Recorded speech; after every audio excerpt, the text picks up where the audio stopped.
السلام علیکم ورحمۃ اللہ وبرکاتہ۔ الحمد للہ وحدہ والصلاۃ والسلام علی من لا نبی بعدہ۔ حاضر خدمت ہیں اسلامی تاریخ اور رمضان کے عنوان کے ساتھ، اور آج کا ہمارا انتخاب ہے رمضان میں ہونے والا اہم واقعہ فتح مکہ۔ میرے ساتھ موجود ہیں شیخ عبدالقوی لقمان صاحب، بارک اللہ فیک، آپ کے یہاں پر آنے کے لیے اور زحمت فرمانے کے لیے۔ تو عبدالقوی، آج کا جو ہے ٹاپک ہے وہ فتح مکہ ہے۔ انا فتحنا لک فتحا مبینا۔ صحابہ کرام کے دل ٹوٹے ہوئے تھے صلح حدیبیہ کے بعد، اتنا نیچے ہو کے، اور اتنا جو ہے وہ صلح کرنی پڑی، اور سب سے بڑھ کے پھر وہ عمرہ بھی نہیں کر پائے نا، تو دل خراب۔ سیدنا علی، سیدنا عمر اور ہر شخص جو ہے وہ مایوس ہے اور پریشان ہے، اور اللہ کہہ رہا ہے کہ یہ تو فتح مبین ہے۔ اور اللہ کا پیغمبر کہتا ہے کہ میرے پاس جو کچھ لے کے آئیں گے میں ہر ایک کے اوپر آج صلح کر کے ہی جاؤں گا۔ ٹھیک ہے، بہرحال صلح ہو جاتی ہے۔ سب سے پہلی بات 10 سال تک امن رہے گا، دوسری بات جو مکہ سے مسلمان ہو کے آئے گا اس کو واپس کر دیا جائے گا، اور تیسری بات یہ ہے کہ جو قبائل جس کی چاہے حلیف بن جائیں، اور ان کو جو ہے انہی کا پارٹ سمجھ کے، اور بھی زیادہ تھی لیکن یہ مین تھی، بڑی یہی تھی، مین یہ تھی۔ اور اب کیا ہوتا ہے کہ جو ابو سفیان کے اب سپرویژن میں اور اس کی لیڈری میں اس وقت مکہ والے ہیں، اور دل بھر کے بنو بکر جو ہیں، جو مکہ والوں کے حلیف ہیں، وہ بنو خزاعہ والوں کو قتل کرتے ہیں، اور اس کے بعد جب اللہ کے رسول احتجاج کا بھیجتے ہیں پیغام، قتل کرتے ہیں۔ یہ ایک بہت بڑا دھوکہ تھا، اور اس کی صلح کی پامالی تھی، اس کو سیبوٹیج کرنے کے لیے پیمان ہوا تھا۔ بالکل۔ اور قریش جو مکہ تھے وہ انہوں نے نقاب اوڑے ہوئے تھے، اور رات کے اندھیرے میں انہوں نے در پردہ ان کی مدد بھی کی تھی، روکا بھی نہیں، اور بنو خزاعہ کے قتل عام میں وہ شریک بھی ہوئے۔ یہ اصل میں بڑا سبب تھا بالکل فتح مکہ کا جو اللہ نے۔ اور ہوا یہ کہ جب نبی کریم صلی اللہ علیہ وسلم نے اس پر احتجاج کیا اور کہا کہ خون بہا دو یا ذمہ داری لو، تو آنرشپ لینے کے بجائے وہ سفیان نے اکڑ کے کہہ دیا جاؤ کہہ دو ہمارے کوئی صلح شلح نہیں ہے۔ اللہ کے رسول صلی اللہ علیہ وسلم نے یہ بات سنی اور آپ خاموش ہو گئے، اور خاموشی کے ساتھ آپ نے صحابہ کو کہا کہ تیاری کرو، اور اس کو راز بنا دیا۔ اب کیا وہ ابو سفیان جو ہے، اتنا تلوں میں تیل تو تھا نہیں، پریشان ہو گیا، بھاگا آیا مدینہ۔ سب سے پہلے پہنچا کہاں پہ؟ اپنی بیٹی کے ہاں، جو اللہ کے رسول کی زوجہ تھی، سیدہ رملہ بنت ابو سفیان، ام حبیبہ، اور انہوں نے بستر لپیٹ دیا کہ یہ بستر تمہارے جیسے ناپاک آدمی کے، تم اس کے قابل نہیں ہو۔ اس کے بعد عمر کے پاس جاتے ہیں، ابو بکر کے پاس جاتے ہیں، اور علی رضی اللہ عنہ کے پاس جاتے ہیں، بات کچھ بنتی نہیں، لیکن ابو سفیان جو ہے نا اپنی سی کر کے واپس آ جاتے ہیں۔ اچھا، ایک بڑا نقطہ ہے، رحمت للعالمین کو صحابہ جیسے جو بڑے بڑے اکابر ہستیاں تھیں انہوں نے دیکھا، اور یہ وہ صحابہ ہیں جو بعد میں خلفائے راشدین، جن کو امت کی باغ ڈور دی گئی، اتنے اس وقت کے پیک پر تھے، ذہانت میں، فطانت میں اور رائے میں۔ جناب خاموش ہیں، زبان نہیں ہلی، اس لیے کہ رحمت للعالمین کا اشارہ وہ سمجھ گئے تھے کہ نبی اگر بات اس سے نہیں کرنا چاہ رہے تو ہم کون ہوتے ہیں کہ ہم ان سے کوئی بات کر کے اپنی عاقبت کو خراب کر دیں اور رائے حق سے ہٹ جائیں۔ یہ بڑی ایک اہم بات ہے، اس پہ بھی ہمیں مطلب سوچنا چاہیے کہ بڑا اگر اور جو اتباع رسول ہے نا، اتباع رسول، اصل میں برکتیں جو ہیں نا وہ آپ کی وفا کی اور آپ کے احساس ذمہ داری کی ہوتی ہیں۔ بالکل۔ چلیے آگے بڑھتے ہیں۔ اب کیا ہے کہ اللہ کے رسول صلی اللہ علیہ وسلم نے 10,000 صحابہ تھے اس وقت، ان کو تیاری کرنے کا کہہ دیا، اور اس کے بعد اللہ کے رسول صلی اللہ علیہ وسلم نے مکہ سے باہر آ کے، باہر ایک جگہ ہے میدان مر الزہران، بڑی معروف، وہاں پہ اللہ کے رسول صلی اللہ علیہ وسلم نے جو ہے وہ پڑاؤ ڈلوایا اور کہا کہ اپنے دیے آن کرو، اپنے جو ہے وہ چراغ جلا لو۔ مکہ والوں نے دیکھا تو آپ سمجھیں کہ ماں ہی مر گئی، اتنا بڑا لشکر، لاؤ لشکر۔ اور اس کے ساتھ کیا ہے کہ اللہ تعالیٰ نے ایک دن کے لیے یہ دن جو ہے وہ حلال بھی کر دیا، حرم جو تھا، لیکن وہ جو ہے قتال کو بھی جائز قرار دیا۔ جنگی اسٹریٹجی جو ہے اس کی بڑی ہمیں رہنمائی ملتی ہے۔ ایک تو آپ یہ چاہتے تھے کہ سیکرڈ مکہ، اس میں کسی کا بال بھی کا نہ ہو، خون نہ بہے، آپ نے مکمل اول سے آخر تک اس کو سیغہ راز میں رکھا، بلکہ خاص صحابہ کے علاوہ عام صحابہ کو بھی یہ نہیں بتایا کہ ہم کس کے لیے جا رہے ہیں، بالکل کس مقصد کے لیے، تاکہ مکہ والوں کو بھی اس کی خبر نہ ہو۔ اور اللہ پاک نے اس بارے میں اور بھی واقعات، وہ عاطب نبی بلتا والے اور رضی اللہ عنہ اس کا بھی واقعہ ہے ذکر، وہ سارے آپ کے اقدامات تھے تو آپ وہاں جب پہنچے اس جگہ پر مر زہران جہاں آپ نے آگ کے علاؤ، یہ بھی آپ کی حکمت عملی تھی کہ آپ جنگ کیے بغیر اس پاک سرزمین کو اپنے اختیار میں لینا چاہتے تھے اور ان کو پریشر میں لانا چاہتے تھے کہ وہ مروب ہو جائیں، اور اس کا خاطر خاصر بھی ہوا۔ یہ تھا اسلامی جہاد، یہ تھا اللہ کی مقصود اور منشا۔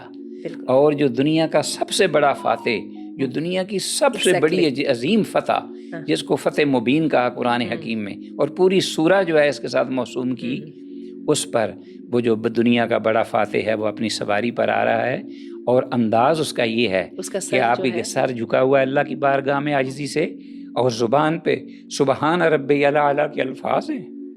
یہ ہماری حکمرانوں کے لیے اور اسلام کے جو پیروکار ہیں ان کے لیے، اسلامی عظمت کا نام لینے والوں کے لیے یہ آنکھیں کھول دینے کے لیے اسوہ ہے۔ بالکل ایسا ہی۔ اور ادھر رمضان المبارک ہے، اور ساتھ رمضان اللہ نے المبارک اس پاکیزہ مہینے میں یہ شرف اپنے نبی کو دیا ہے، قطع نظر اس کے مدینہ سے سفر کر کے آئے، جی۔ اور جو ہے کہ رمضان ہے تو یہاں پر جو ہے کہ نماز بھی قصر کی، اور جو ہے وہ روزہ بھی جو ہے وہ راستے میں کرتے رہے۔ 10 رمضان المبارک میں آپ چلے ہیں، اور کم و بیش 20 رمضان کو آپ انٹر ہوئے ہیں یا اس جگہ پہ آئے ہیں جہاں علاؤ جگ، اور خاطر خواہ اس کا جو اثر ہوا سبحان اللہ، کہ وہ رئیس قریش جو تھا، چیف آف دا قریش، ابو سفیان جو بڑا دشمن تھا اس وقت، وہ آئے اور انہوں نے حکمت عملی سے حضرت عباس رضی اللہ عنہ سے ملاقات ہو گئی۔ وہ بھی اسی وقت ہی مسلمان ہوئے، کچھ عرصہ پہلے، کچھ تھوڑی دیر پہلے، اور وہ ان کو لے کے اپنی سواری پہ بٹھا کے رحمت عالم کے خیمے میں آ گئے، اور اس وقت انہوں نے اس سے اسلام قبول کیا۔ یہ حکمت عملی تھی۔ یہ جب سردار جو ہیں وہ جب انہوں نے اسلام سے اپنے دل کو منور کر لیا تو پیچھے پورا شہر کچھ رہ ہی نہیں گیا۔ ہاں، پیچھے یہ حکمت عملی ہے۔ یہ خاص طور پہ لیسن ہے، سبق ہے۔ باتیں کہنے والی تو بہت ہیں، لیکن اللہ نے اس بابرکت مہینے میں اس کو مسلمانوں کے فتح نصیب فرمائی۔ اچھا، ابھی اس کی طرف آتے ہیں کہ پھر صحن مکہ میں کیا ہوا۔ اس سے پہلے میں اس کا تذکرہ کرتی چلی جاؤں کہ وہ جو 2 سال تھے امن کے، اس میں اللہ کے رسول صلی اللہ علیہ وسلم نے کیا حاصل کیا۔ سب سے پہلے اللہ کے رسول صلی اللہ علیہ وسلم نے سفارتیں بھیجی، جی، ان میں سے 2-3 جگہوں سے ریجیکٹ ہوئی، لیکن 2-3 جگہوں سے ایکسیپٹ بھی ہوئی، بالکل، جس میں جو ہے وہ اچھا۔ اس کے بعد اللہ کے رسول صلی اللہ علیہ وسلم کے پاس جو اسلام لانے والے تھے ان میں عمر بن العاص تھے اور خالد بن ولید جیسی ہستیاں شامل تھیں، بالکل۔ اور بس پھر رستہ کھل گیا تو پھر کھل ہی گیا۔ اور اس کے ساتھ کیا ہے کہ پھر اللہ تعالیٰ نے عمرہ کی بھی توفیق دے دی، اور فتح خیبر اس کے درمیان ہے۔ اور یہ سب دیکھ کے جن کے سینوں پہ لوٹ رہے تھے سانپ، انہوں نے پھر وہ جیسا کہ ابھی آپ نے بتایا کہ انہوں نے جان کے مدد کی اور جان کے خباثت کرنے کی کوشش کی، اور پھر کیا ہوا، وہ خباثت ان پر الٹ پڑی۔ اور اب اللہ کا رسول تھا جو اس سبحان ربی الاعلیٰ کہتے مکہ کے عظیم شہر میں داخل ہو رہا ہے، وہ شہر جہاں سے اس کو نکال دیا گیا تھا۔ یہ کوئی چھوٹی بات نہیں۔ اور ایک اور بات بڑی اہم میں ایڈ کرتا چلوں، پلیز۔ آپ صلی اللہ علیہ وسلم صرف فاتح ہی نہیں تھے، عظیم مصلح اور رحیم بالمومنین، اور یہ جو چیز تھی رحمت للعالمین، یہ چیز آپ کی غالب تھی، کیونکہ پیغمبر کی جو عسکری مہم جو ہوتی ہے، کارروائی، اس میں بھی رحمت کار فرما ہوتی ہے۔ جنگ ہو رہی ہے لیکن رحمت غالب ہے۔ اب آپ ساتھ ساتھ اعلان کر رہے ہیں اللہ کی توحید کا اعلان، اور ساتھ ہی یہ کہہ رہے ہیں جو ابو سفیان کے گھر پناہ لے لے وہ آزاد ہے، جو اپنا دروازہ بند کر لے وہ امن میں ہے، جو اللہ کی توحید کا اقرار کر لے وہ امن میں ہے، جو فلاں شخص کے گھر کے چلا جائے، وہ جو کعبۃ اللہ میں چلا جائے وہ امن میں ہے۔ امن کے دروازے کھول دیے، رحمت للعالمین، رحمت کے پرنالے بہا دیے۔ اچھا، اب سب کھڑے ہیں اور مجرم ہیں، جی، اور سر بھی جھکے ہوئے ہیں۔ ہاں جی، بالکل۔ اور کیا ہے کہ پھر اللہ کے رسول نے آ کے کہا کہ بتاؤ تمہارا کیا خیال ہے، میں تمہارے ساتھ کیسا سلوک کروں گا۔ بالکل، یہ وہ ہیں جنہوں نے کوئی وفاداری، کوئی صلہ رحمی، کوئی انسانیت، کوئی وعدہ کی پابندی، کسی چیز کا لحاظ نہیں کیا تھا۔ ٹھیک ہے، اور یہ سب کے سب آج مجرم ہیں، چاہیں تو صرف ایک حکم کے ساتھ، آنکھ کے جنبش کے ساتھ سب کا خاتمہ ہو جائے۔ تو اللہ کے رسول نے کہا تم بتاؤ کہ تمہارے ساتھ تمہارا کیا خیال ہے، میں تمہارے ساتھ کیا سلوک کروں گا۔ تو جواب دینے والوں نے پھر کیا جواب دیا؟ اللہ اکبر۔ ایک بڑا ہی معزز باپ کے تم بیٹے ہو اور شریف بھائی ہو آپ ہمارے، اللہ اکبر۔ تو انہوں نے بھی پھر وہی اپنے کرم اور اعزاز کے مطابق ہی سلوک کرنا۔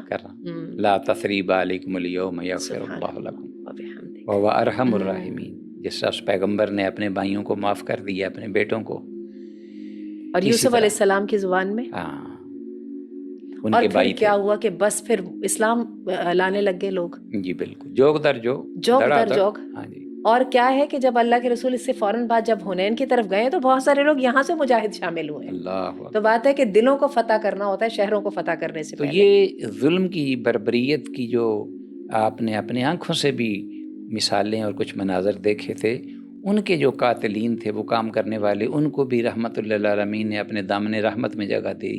واشی تھا، واشی جو سگا چچے جن کے ساتھ کئی تعلق تھے، کوئی ایک رشتہ نہیں تھا، تو ان کو اپنا تاریخ اسلام جیسے کہتی ہے کہ مثلا کیا، اگرچہ اس میں اختلاف ہے تو، لیکن بہرحال قتل تو کیا نا بے دردی سے.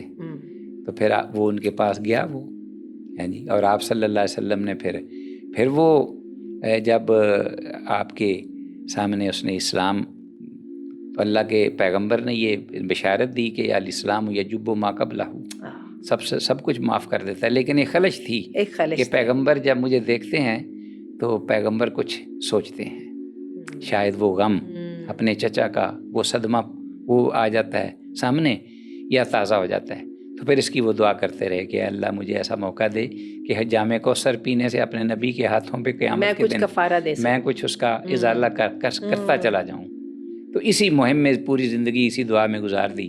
تو پھر دنیا کا سفاک ترین جھوٹا اور غلیظ مسیلمہ کذاب اس کو کیفر کردار میں پہنچانے والے، اور کہا کہ آج مجھے سکون ہے، واشی تھے. اس کے بعد پھر وہ جس طرح خوشی سے زندگی انہوں نے گزاری. ابھی یہ بتائیں کہ وہ جو ہم نے سنا ہے کہ نبی کریم صلی اللہ علیہ وسلم نے ان سے کہا کہ آپ میرے سامنے نہ بیٹھا کریں، میرے سے پیچھے بیٹھا کریں، اس کی کوئی حقیقت؟ بس یہ باتیں کوئی اتھینٹک حدیث ایسی نہیں آئی، لیکن کچھ اشارات ملتے بھی ہیں. سیرت کی کتابوں میں لوگ لکھتے ہیں، کچھ سیرت کے جو وعد و نصیحت یا تقریریں ان کے اندر بھی جوش و جذبے سے لوگ کہہ دیتے ہیں، لیکن ابھی تک اس کی کوئی مجھے ایتھینٹسٹی نہیں ملی. اللہ تعالیٰ ہمیں ان لوگوں میں شامل کرے جو کہ اس جو ہے پاک جد و جہد کے ثمرات دیکھنے والے بھی ہوں. بارک اللہ. آمین. سب سے پہلے سیدہ خدیجہ کا تذکرہ خیر کرتے ہیں، بہت اچھا لگتا ہے ان کے بارے میں بات کرنا. ان کی وفات جو ہوئی ہے یہ ہجرت کے بعثت کے 10ویں سال ہوئی ہے، جیسا کہ ہمیں پتہ ہے کہ وہ والا جو دن تھا جس میں آپ کی وفات ہوئی، اور اس کے بعد پھر اسی سال کے اندر سیدنا ابو طالب کی بھی وفات ہو گئی تھی، جو اللہ کے رسول نے اس کو عام الحزن کہہ دیا تھا، غم کا سال کہہ دیا تھا. سیدہ خدیجہ جنہوں نے آپ صلی اللہ علیہ وسلم کا ساتھ دیا تھا، ایک یہاں پہ صرف ایک بیوی کی وفا شہاری نہیں بلکہ ایک دوست کی دلداری بھی ہے اور ایک مشن کے ساتھی کی بھی ہے. تو سیدہ خدیجہ کا جب ذکر آتا ہے تو آپ کو یاد ہوگا کہ بڑی خوبصورت حدیث ہے کہ اللہ کے رسول صلی اللہ علیہ وسلم نے ان کو اللہ تعالیٰ کا سلام پہنچایا تھا. جی بالکل، بڑی معروف حدیث ہے. جبریل آئے اور انہوں نے کہا کہ حاضی خدیجہ یا رسول اللہ اتت کا وفی یدہا طعام و شراب و ادام، کہ وہ آ رہی ہیں آپ کی خدمت میں اور ان کے ہاتھ میں کوئی چیز ہے، کھانے پینے کی چیز ہے یا کوئی سالن ہے.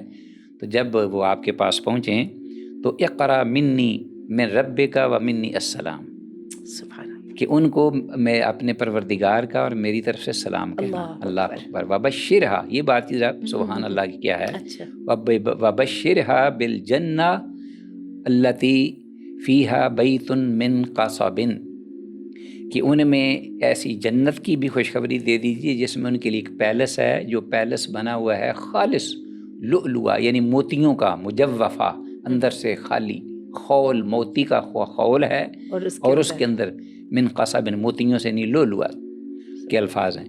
ولا صحب فیہ ولا نصب، کہ جس میں نہ کوئی تھکاوٹ کا سامان ہے نہ کوئی شور ہے، اس لیے کہ زندگی بڑی جد و جہد کی زندگی، بڑی پر مشقت یہ زندگی، یعنی جتنی پر آسائش تھی نا نبوت سے پہلے نکاح سے، اتنی ہی پر مشقت رحمت للعالمین کے نکاح میں آنے کے بعد یہ ہماری امت کی ماؤں، بہنوں اور بیٹیوں کے لیے بہت بڑا اعزاز جو ہے نا وہ سستے نہیں ملتے نا، مسئلہ ہی سارا یہ. اور آپ یہ دیکھیں سیدہ خدیجہ کی جو وفات ہے نا، یہ شیب ابی طالب کے 3 سال کے فوراً بعد ہوئی. جی بالکل بالکل. یعنی آپ یہ سمجھیے کہ اپنے شوہر کے ساتھ اسی طرح برابر قربانی میں اپنے بچوں کے ساتھ، ہاں جی بالکل بالکل اسی طرح جو ہے وہ شامل رہیں. بلکہ اس کی بھی شہادت ایک حدیث ہے بڑی معروف اور اس کو بیان کیا جاتا ہے. سیدہ خدیجہ رضی اللہ تعالیٰ عنہ کے بارے میں رحمت للعالمین نے شہادت دی. ایک تو یہ فرمایا کہ انی رزقت حبھا، کہ میں بڑی عجیب قسم کی محبت میرے دل میں ڈال دی گئی خدیجہ رضی اللہ عنہ کے بارے میں. اور دوسری بات یہ تھی کہ وہ حقیقت میں اسی کی مستحق تھی. اس کے اندر یہ مواصفہ یعنی صفات تھیں، عجیب قسم کی صفات جلیلہ جس سے وہ مرصع تھی. یعنی بڑی ہی پکی اور پختہ عمر، 40 سال عمر بعض کہتے ہیں، بعض 38 سال بھی، 35 سال بھی کہتے ہیں. امام بہقی اور امام حاکم 28 سال بھی کہتے ہیں، لیکن صحیح معروف یہی ہے کہ 40 سال کی عمر تھی. اور رحمت للعالمین کی 25 برس. بالکل گویا کہ ایسے ہی جیسے کہ ماں اور بیٹا تھا. لیکن وہ تعلق ماں بیٹے کا نہیں تھا. نہیں، تعلق تو نہیں تھا، لیکن عمریں جو ہیں وہ عموماً یہ ہوتی ہیں اس انداز کی کہ انہوں نے گویا کہ رحمت للعالمین کی دلجوئی جو ہے وہ بھی کی، تربیت بھی کی. انہیں اپنے مال سے وواستنی بمال اذ حرمنی الناس، حدیث کے الفاظ ہیں کہ اپنے مال سے میری غمخواری کی، میری مدد فرمائی جس وقت کے لوگ مجھے دینے سے، لوگوں نے مجھے جھٹلا دیا تو میرے ساتھ وہ ایمان لائے. ہاں جی، وصدقتنی اذ کذبنی الناس، میری تصدیق کی جس وقت لوگ مجھے جھٹا رہے تھے. وآمنت بی اذ کفر بی الناس، اور مجھ پہ ایمان لے جس وقت لوگوں نے میرے ساتھ کفر کیا. اور اللہ پاک نے بھی کمال یہ کیا، اپنی رحیم و کریم ہے کہ اللہ پاک نے اب مجھے اترازقنی من اولادہا اذ حرمنی اولاد النساء، یہ اس قسم کے الفاظ ہیں کہ جس وقت اللہ پاک نے دیگر جو عورتیں تھیں ان سے مجھے اولاد سے محروم کیا یا نہ دی، تو اللہ پاک نے ساری اولاد خدیجہ سے دی. سوائے ابراہیم کے جو ماریہ قبطیہ سے تھے، خدیجہ رضی اللہ عنہا سے ہی ساری اولاد. 6 بچے ہوئے آپ کے، اور ایک کے بارے میں اختلاف ہے، بعض کہتے ہیں کہ 7 ہوئے. 2 بیٹے جن کا نام ایک تھا طاہر اپنا قاسم اور عبداللہ جن کو طاہر طیب بھی کہتے ہیں، اور 4 بیٹیاں تھیں وہ معروف ہیں، اپنا حضرت سیدہ فاطمہ ہیں، زینب ہیں، ام کلثوم ہیں، رقیہ. بالکل. اب ایسا ہے کہ جو ہے نا ایک تعلق کیا ہے، ایک اصل میں بات یہ ہے کہ سیدہ خدیجہ بہت خوش نصیب تھیں. بڑی شوہر بھی تو ان کو وہ ملا تھا نا. اچھا، یہ شوہر وہ تھا کہ ان نے جتنا ان کے ساتھ گزارا، وقت گزارا، ان کے دل میں ان کی عزت کا اور ان کے مرتبے کا اضافہ ہی ہوتا چلا گیا. لازماً میں تذکرہ کرنا چاہوں گی، آپ کو یاد ہوگا اس پروگرام کے آغاز میں ہم نے نزول وحی کو بنایا تھا، ابتدا. اور نزول وحی کی جو سب سے خوبصورت بات مجھے سمجھ آتی ہے، جب اللہ کے رسول پریشان ہو کے گھر واپس آئے تھے، اتنا بڑا واقعہ ہو گیا تھا، ابھی سمجھ تو کچھ آ نہیں رہی تھی، کانپ رہے تھے، گھبرائے ہوئے تھے، پریشان تھے، اور کہنے لگے مجھے تو اپنی جان کی فکر ہے. یہاں پہ جو خدیجہ نے الفاظ کہے نا، تو بات یہ ہے کہ پتہ یہ چلتا ہے سبحان اللہ، جس کی گواہی بیوی دے دینا، اللہ اکبر، جو رازوں کی امین تھی اور جس کو چھپی ہوئی باتوں کا پتہ. ایسی بات ہے. تو کیا کہا وہ آپ نے کہا انی خشیت علی نفسی زملونی زملونی، مجھے چادر دو مجھے. یعنی جس کا آدمی بالکل نڈال سا ہو کے چارپائی پہ گرنے کو قریب ہوتا ہے اور یہ صورتحال اور کانپ رہے ہیں، رحمت للعالمین میں ایسی چیزیں دیکھ رہا ہوں. تو پھر پوچھا، اور پھر اس کے بعد جو ان کی زبان پہ الفاظ آئے، لا واللہ لا یخزیک اللہ ابدا انک لتصل الرحم وتحمل القلب وتقری الضیف وتعین علی نوائب الحق. جی، یعنی اللہ آپ کو کبھی بھی رسوا نہیں جانے دیں گے. اچھے کام کرنے والا تو اس کو اللہ کیسے رسوا؟ اللہ اکبر. تو سب سے بڑی شہادت خامد کے حق میں بیوی دے سکتی ہے اور بیوی کے حق میں خامد دیتا ہے، تو ایک دوسرے کے لباس ہیں. اب یہ ہے کہ انہوں نے یہ جو چیزیں، ان کا ترجمہ بھی ہونا چاہیے تاکہ لوگوں کو پتہ چلے کہ وہ کیا کہہ گئیں دبے لفظوں میں، کس طرح کی اس پر مشقت زندگی میں. کہا گیا کہ آپ مہمانوں کی عزت افزائی کرتے ہیں، خدمت کرتے ہیں، آپ تکلیف دے جو مصیبت زدہ لوگ ہیں ان کی مدد کرتے ہیں. اللہ اکبر. وتعین علی نوائب الحق. اور اللہ آپ کو ان کے جو اعمال ہیں، کردار ہیں اتنے بڑے بڑے، اس کے عوض میں کبھی آپ ضائع نہیں جائیں گے، نہ ضائع نہیں کرے گا اللہ، اور آپ حق کی بات جو ہے اس کی تائید کرتے ہیں. اور میں ایک بحیثیت خاتون میں یہ سمجھتی ہوں کہ آج ہم جن کامیاب خواتین کو دیکھتے ہیں اور ہم سمجھتے ہیں کہ ہم نے ان کو ماڈل بنانا ہے، میرا خیال ہے کہ خدیجہ رضی اللہ عنہ سے زیادہ پروڈکٹیو، کامیاب اور کارپوریٹ جی بزنس، ایسے ان سے بڑی کوئی خاتون کوئی نہیں نظر آتی، کوئی نہیں نظر پھر آتی. ان کی آپ اولاد دیکھیں، پھر آپ یہ دیکھیں ان کی شہادت حق دیکھیں، ان کی آپ ذکاوت دیکھیں، ان کی ذہانت دیکھیں، اور ان کا حسن انتخاب دیکھیں رضی اللہ عنہا. گویا کہ اللہ نے پوری امت کے لیے ایک ماڈل جو مردوں میں تھا وہ رحمت للعالمین کو چنا، اور خواتین کا جو امت کی مائیں بہنیں بیٹیاں یا جو خواتین تھیں ان کے کردار کے لیے سیدہ خدیجہ رضی اللہ عنہا کو پیش کر دیا. اب آئیے عبدالقوی صاحب سیدنا علی کی شہادت کی طرف. سیدنا علی جو ہے ان کی جو شہادت ہے اس کا جو ہے 661 عیسوی کی ہے، اور کوفہ کی مسجد میں نماز کی حالت میں. بعض کہتے ہیں 17 رمضان ہے، اس میں کچھ اختلاف ہے. بعض 19 رمضان، بعض 21 رمضان کہتے ہیں، بعض 21 رمضان، لیکن اس کے بعد 2 دن بعد شہادت ہو گئی تھی. اور شہادت میں بھی فرق بعض نے اختلاف کیا ہے کہ بعض کہتے ہیں کہ آپ مسجد کی جانب آ رہے تھے، کوفہ کی جامع مسجد میں آپ ہی خطیب بھی تھے، آپ ہی امام بھی تھے، اور فجر کے وقت. اور بعض کہتے ہیں کہ آپ چلے گئے تھے اور وہاں نماز پڑھا رہے تھے.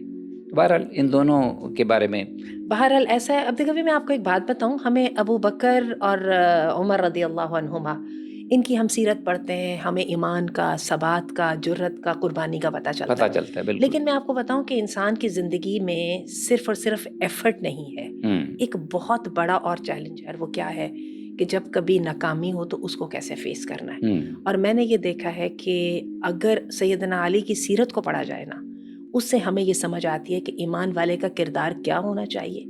کیونکہ اپیرنٹلی تمام تر شہادتیں سیدنا علی کے حق میں تھیں، اور وہ صحیح سوچ رکھتے تھے.